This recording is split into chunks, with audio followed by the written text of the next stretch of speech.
what does it mean to be unreliable? Muslims believe in Jesus Christ.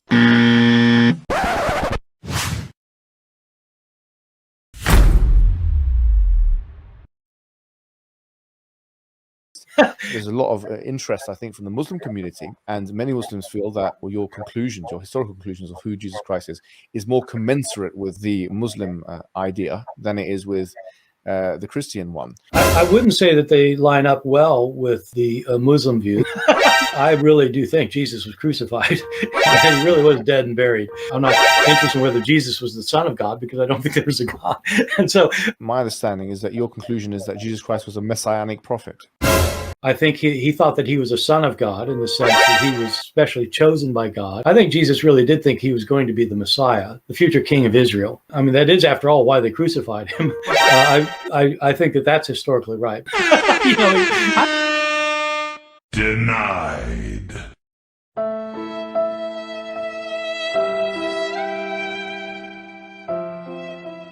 I think that all of these gospel authors, I think all of them think that in some sense Jesus is God.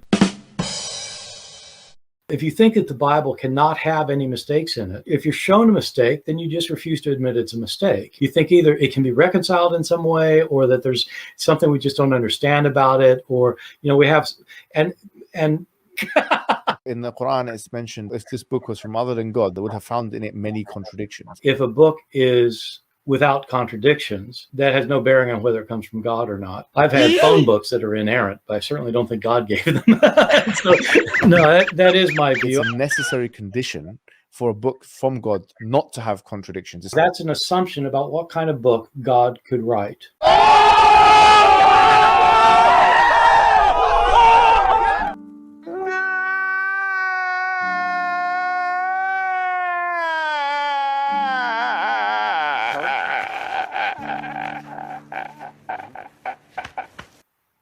I know this is an important argument that apologists use for Islam. As somebody who is not either Christian or Muslim, it doesn't make sense to me for humans to say what God has to do.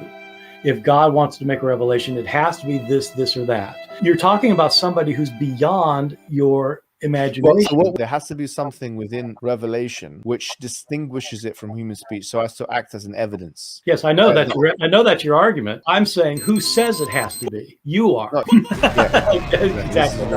If it's not, then anyone can claim prophecy or prophethood, right? Well, the Christians say that's what the Christians say Muslims are doing. They're just claiming things for themselves. Perfect. No, in the past, prophets came with kind of visual miracles. The final prophet, we believe Prophet Muhammad, he came with something that can be analyzable in our times. If it's analyzable in a sense that you can distinguish it from human speech, and so this would be the argument that we would put forward. Yeah, no, I know, and I don't buy it. Suppose he did not call himself God. That would not mean he's not God. I don't call myself a pain in the neck, but doesn't mean I'm not a pain in the neck. No, maybe. And I don't buy it.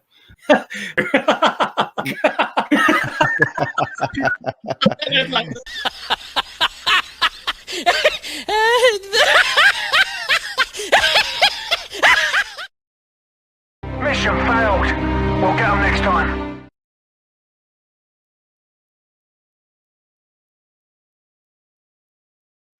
Yeah.